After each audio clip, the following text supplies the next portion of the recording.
agora nós vamos ver o Doppler na hipertensão portal. Quais são os achados que o ultrassom nos dá que possa nos inferir a hipertensão portal? Então, conforme eu finalizei a aula anterior, a gente sabe que a imagem convencional ela pode nos dar o diagnóstico de hipertensão portal. Então, o que a imagem de ultrassom ela pode nos fornecer de informação no diagnóstico da hipertensão portal clinicamente significativa? E aí vem uma pergunta: o estudo com Doppler ele é fundamental para o diagnóstico de hipertensão portal no ultrassom? Então, aqui eu vejo muitos alunos dizendo, para saber se tem hipertensão portal, eu tenho que ter o Doppler, tenho que ver a velocidade da veia porta reduzida. Não.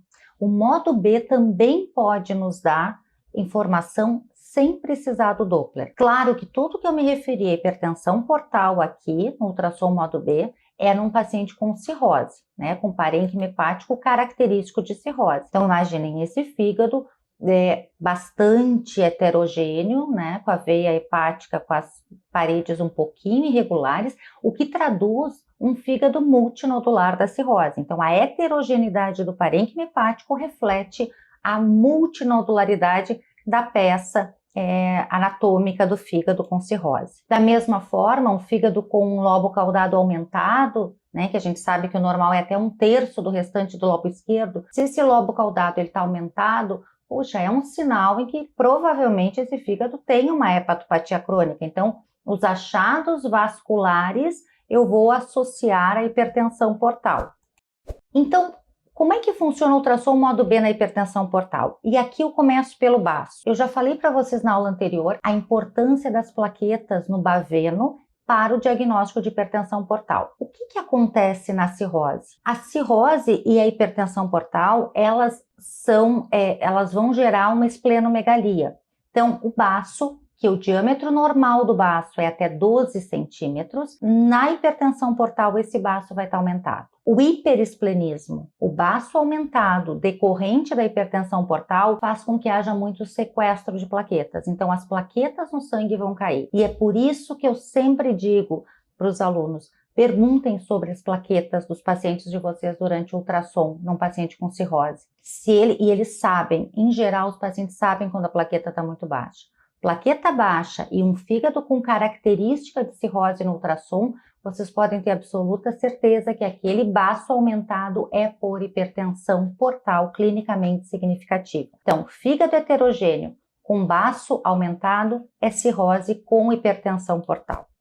E sempre vem aquela dúvida, o radiologista aprende a usar o índice esplênico e muitas vezes nos laudos nós vemos o valor do índice esplênico e não colocam o valor do diâmetro longitudinal. Eu asseguro para vocês que dentro da hepatologia e da gastroenterologia, os clínicos sabem que o diâmetro longitudinal do baço é até 12 centímetros, mas nós não sabemos o que é índice esplênico. Então, se quiserem usar o índice esplênico, que é o eixo longitudinal do baço vezes o diâmetro transverso, e que normal é abaixo de 60, podem utilizar o índice esplênico, mas nunca deixem de colocar nos laudos de vocês o diâmetro longitudinal do baço, tá? E não precisamos ter colaterais para entender que esse baço está aumentado pela hipertensão portal. Então, esse é o primeiro conceito. Fígado com cirrose, baço acima de 12, plaqueta baixa, existe hipertensão portal. Não precisa ter colateral aqui junto com o baço. Agora, é claro que nós precisamos ter atenção num fígado não cirrótico. Por quê? Porque num fígado não cirrótico, o paciente longilíneo, por exemplo, se ele mede 1,90 m, esse baço ele pode estar medindo 13,8 centímetros, por exemplo, como mostra essa imagem. Por quê? Porque reflete o tamanho do paciente. As medidas são feitas em geral para pacientes com 1,70 m. Então, um paciente acima da média, ele não necessariamente vai ter um baço de 12, ele pode ter um baço de 13, 14 centímetros e ainda assim ser normal para ele. Mas aqui é para um fígado normal e para um paciente longilíneo, não no cirrótico de estatura normal. Então, é totalmente diferente se nós temos este baço com 15,7 centímetros e este fígado absolutamente heterogêneo, característico de cirrose. Ou este que nós vemos aqui, a veia hepática esquerda bastante tortuosa, um fígado com parênquima bastante granular, as fissuras ligamentares bastante alargadas, né? O ligamento venoso bastante alargado. Nesse caso, qualquer achado de esplenomegalia é decorrente de hipertensão portal. Vendo o baço, então vamos passar agora para os nossos vasos do sistema porta. Como é que eles se comportam na hipertensão portal?